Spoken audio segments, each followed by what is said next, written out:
What Africa gives to the world, Europe don't have it, America don't have it, Asia don't have it. As a First Lady, I am not part of a government system. So when I speak on behalf of the people, because I understand what the people are going through. At the end of the day, I'm not being paid salary, and I cannot be fired either. We cannot wait for other people to come and develop us. Every mining company that is in Sierra Leone today is owned by a foreigner. You cannot be coming to our country and take everything that will make us develop, and then you still treat us as inferior people, as if we don't know what we're doing. The sense about us celebrating independence, I don't know why we celebrate independence, because we are not free.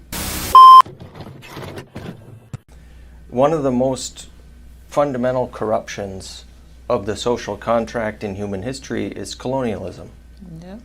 And it's that mechanism that some states have used to extract resources from other places, such as Sierra Leone. That deprives countries of the resources they need for government services, for education, for health. So I was hoping you could reflect a little bit on what those forces have done to Sierra Leone and what kind of accountability we might be able to think about, just to imagine a way forward from where we've begun now. When you look at what Sierra Leone have to offer, when it comes to our mineral resources, the kind of mineral resources we have in our country is enough to take care of everybody in that country. We should not have a single poor person in Sierra Leone. But unfortunately, we are not given the free will to make decisions on our own mineral resources. There's always Big Brother who decides. And when you fight and say, no, we are not going to do this, they use the system to stop you. It's either they set you up with the opposition and they'll be supporting the opposition against you from the back, or they cause unnecessary chaos in your country so that you are not able to even govern your own people. They will do things to make you not to be functionable. And of course, any country that don't have peace cannot develop. You have to have peace before you talk about development. I'll give you a simple example about Sierra Leone. Every mining company that is in Sierra Leone today is owned by a foreigner. Every mining company. If it's not the Chinese, it's the American, it's the British. Our electricity, Bumuna, is run by the British, and we still don't have light. We're looking for light, electricity.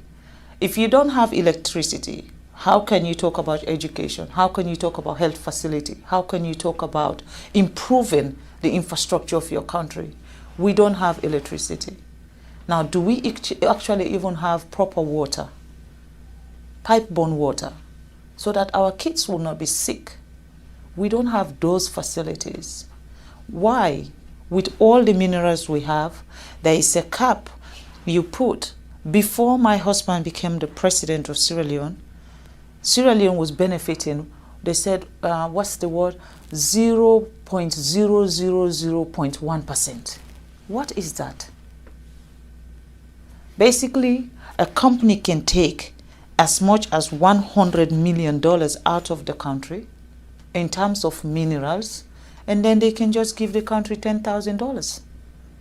Now, what will $10,000 do for our health system? What is $10,000 do for our educational system? And these are the things I believe that are stopping Africa from progressing. We don't have a say. The sense about us celebrating independence, I don't know why we celebrate independence, because we are not free. That is my own take. I'm not speaking also on behalf of the government of Sierra Leone, nor am I speaking on behalf of His Excellency the President. I am speaking as Fatima, as a citizen of a country who believes that things need to change. Where do we go from here? Do you have any practical ideas about where we might start? Or collective ideas that we might gain support for? I feel Africa, patriotism is very important. You have to love your country to want your country to be a better place. Patriotism, I think we have to have that sense of patriotism in our countries, and our leaders also should be subjected to that.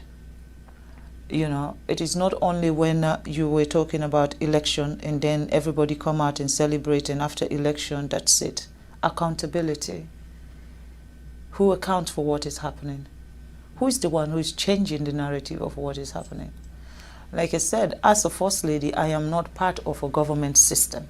I am a wife of a president. So when I speak on behalf of the people, because I understand what the people are going through. At the end of the day, I'm not being paid salary, so, and I cannot be fired either.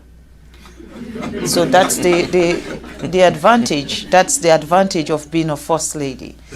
But I believe that for Africa, what is happening in Africa today, it needs to change, and it needs to change now. There is no time like now, because for Sierra Leone, we now have a president who believe that we cannot wait for other people to come and develop us. We cannot wait for another country to come and prescribe how our country should be run or what we need in our country. You know, this divide and rule, if you're close to China, we will not come to your country. If you're close to America, we will not come to your country. I mean, the fight that is between England, Europe, America, China, Russia is not a Sierra Leone fight. That's not our problem. We're fighting for our daily bread. We're looking to have education, just like America. We're looking to have good health facility. Just like Europe, we're looking to have governance structure where one single person cannot be the dictator of a nation. That's what we're looking for. And in that process, we're going to be allies to everybody who wants us to grow. But if we now align ourselves with someone, and then this other person now feel offended that, oh, you know, I'm coming from China now. I flew in, I mean, I've gone around the world to get to Boston, you know. I went to China and then come here. Before here, I went to England and then flew into America. For me, I'm not restricted where I should go or who I should be talking to. I am going around the world to see a country that sees Africa not as not just as an ally of what you'll be getting from us, but a country that sees Sierra Leone as partners and treat us with respect. You cannot be coming to our country and take everything that will make us develop, and then you still treat us as inferior people, as if we don't know what we're doing. I think that is wrong. You know, we're looking for partners that value us. People that will come to our country and say, you know what, this country has suffered enough. They need to grow. We were once the atom of Africa. Every country within sub-Saharan Africa used to come to Sierra Leone for our education. And today, what can we be proud of? We cannot talk about education in Sierra Leone because they've ruined that for us. Everything that has empowered Sierra Leone has been ruined. And now we have a leader who wants to fix everything. There is a problem. In Africa, you should not have a leader that is assertive, a leader that knows what his people want, a leader that wants to change what is happening. The moment you have that, it's everyone's target. And then they find reason to slow you down, they find reason to stop you, and they use that system of corruption. They use corrupt people, they use negative people, they use unpatriotic citizens to come after a government who is doing what is right for a system. I think we need to address those issues. Unfortunately, I don't know I'm very good at name calling, but at the moment, I don't know who I should be screaming at. I think the way you started on working on reform for women and girls is a template that can be followed for many other issues. Do you think of what a next one might be? One of the most serious issues I have with the United Nations is the fact that Africa is not part of the Security Council. We're talking about 54 countries, I'm sorry.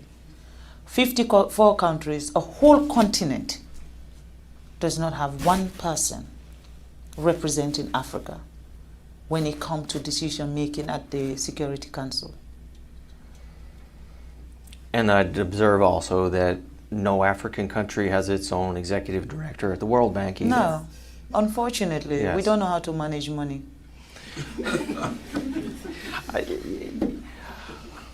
I think I'll have to disagree with you. And what do you want me to say? Because if that is the perception since the beginning of, every time an African come forward for something, that they have to be a decision maker for the world, not just Africa. It's just not possible. I understand. So what can I say? There must be a prescription somewhere that says, Africa, you are not good enough. Well, it might be revolutionary, but I'm going to say it right here. Africans should be in charge of Africa. I believe that also that Africans' issue can only be enhanced when Africans decide to do that. They should not allow another person to give them a prescription of how Africa should look like or what we need in our Africa, because we know what we need in our Africa. No one will know that better than us. And I think the UN should see Africa as partners. And the United Nations, definitely, you cannot have 7-country vetoing everything. When it comes to Africa issue, it is those 7 countries. Who are the countries that are actually exploiting Africa? They're the ones who have the veto power to make decision on anything that has to do with Africa. So for me, I think that is wrong. And that is one thing the president of Sierra Leone has campaigned for. And this year, Sierra Leone is now a non-permanent member at the United Nations. But yet still, we don't have a veto power. But we're there. At least we are getting closer. And in these 2 years, our mission is to get the United Nations to see Africa not as one country.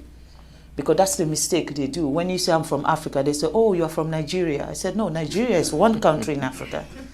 We have 54 countries in Africa. So see us as a continent that also, what we offer to the world, Europe does not have it. What Africa gives to the world, Europe don't have it, America don't have it, Asia don't have it. Because we are not mining in China, we are not doing any mining in America or mining in Europe. But they're doing it in every part of Africa. Not just Sierra Leone, go to Democratic Republic of Congo, go to Botswana, go to Angola, go everywhere there is mineral resources. It is the West and the Chinese who are there. Now, that sums it up for this video. What do you guys think? Share thoughts and opinions in the comment section below. Let's have a proper discussion about this without having me impose my opinions and ideas on this matter. Give this video a thumbs up if you liked it, so that the YouTube algorithm can know that this video was so much interesting and share it far wide to more avid viewers just like you. Subscribe and click the notification bell if this is your first time watching these videos, and so that you can be notified as soon as we make a new upload on videos just like this. My name is Louis. Until next time, peace out.